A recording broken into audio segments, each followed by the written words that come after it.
नमस्कार फ्रेंड्स, स्वागत है आपका आपके ही अपने चैनल में जिसका नाम है फार्मेसी डिक्शनरी। आज जिस वर्ड को देखने वाले हैं बेसिकली ये वर्ड का कॉम्बिनेशन है। ये है oral route of drug administration, यानी कि रूट ऑफ ड्रग एडमिनिस्ट्रेशन का एक एग्जांपल है जहां पे हम किसी भी दिए गए ड्रग को सुटेबल डोजेस फॉर्म के अकॉर्डिंगली उनको ओरल रूट से लेते हैं। समझाने के लिए मेरे पास एक ड्रग है, मेटफॉर्मिन का है, मेटस्मॉल 500 का एक टैबलेट है।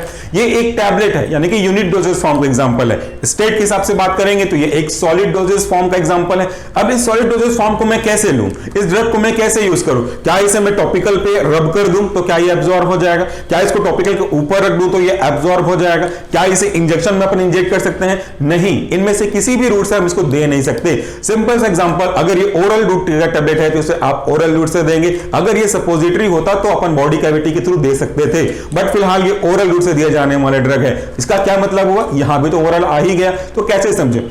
Oral route of drug administration का एक सबसे सिंपल और सबसे ज्यादा यूज किया जाने वाला एग्जांपल है, जिसमें हम दिए गए ड्रग को उनके डोजेस फॉर्म के अकॉर्डिंगली, अगर वो आपका टैबलेट है, कैप्सूल है, सिरप है, तो हम इसको आसानी से ओरल रूट में, ओरल कैविटी में रख करके यूज कर सकते हैं। और इसको रखने के बाद एक ग्लास ऑफ वाटर या रिकमेंडेड जो भी सॉल्यूशन होगा आपका, कभी कभी दूध के साथ भी बोला जाता है, तो इसको अपन ले लेते हैं और वो आपकी बॉडी में पहुंचेगा थ्रू इसोफेगल रूट, वो स्टमक में पहुंचेंगे। Depending upon the nature to nature of the drug, जहां पे उनको डिसइंटीग्रेट डिसॉल्व होना है वो वहां पे काम करेंगे। They will go for disintegration, यानी कि एक बड़े टैबलेट का फॉर्म का छोटे छोटे पार्टिकल में टूट जाना डिसइंटीग्रेशन कहलाएगा।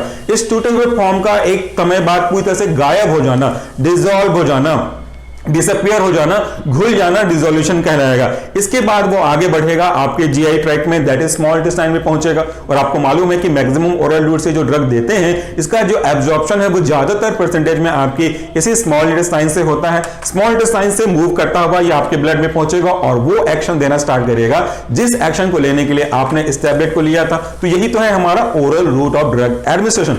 यहां पे एक और जरूरी बात, चूंकि मैं इसको ओरल रूट से ले रहा हूं इसलिए कंफ्यूजन ये नहीं होना चाहिए कि ये आप सबलिंगुअल भी, जीभ के नीचे रख के भी, बगल में रख के भी यूज कर सकते हैं। इन तीनों में डिफरेंस है। ओरल रूट की अगर आप बात कर रहे हैं तो इसको आपको इंगल्फ करना पड़ेगा, आपको पानी के साथ पीना पड़ेगा, या तो इसको शक करके जो च्यूएबल टैबलेट होते हैं इनको चबा करके, शक करके, जैसे लिम्सी की, विटामिन सी की, इनको लेना होगा। लेकिन अगर आप बकल की बात कर रहे हैं, अगर आप सबलिंगुअल की बात कर रहे हैं तो आपको इसको आपके टंग के नीचे या बकल के साइड में रखना होगा। और वो ओरल रूट से जरूर जा रहा है लेकिन वो माउथ से जा रहा है। Oral route of drug administration उसको पर नहीं बोलेंगे। और दोनों में एक और मेजर डिफरेंस ये है कि ओरल रूट से अगर आप देते हैं उसको निगलते हुए तो वो फर्स्ट पास मेटाबॉलिज्म की ओर जाएगा, जबकि सबलिंगुअल और बकल काफी हद तक फर्स्ट पास को बाईपास कर देंगे। ये एक मेजर डिफरेंस है। तो ये रहा आज का term oral route of drug administration. उम्मीद करता हूं कि आपको ये चीज अच्छे से समझ में आई होगी। डिटेल से जानना है तो इसी चैनल पर मिल जाएगा, और हिंदी में जानना है तो आपको सोशल फार्मेसी में विजिट करना होगा। थैंक यू, नमस्कार, और do take care of yourself.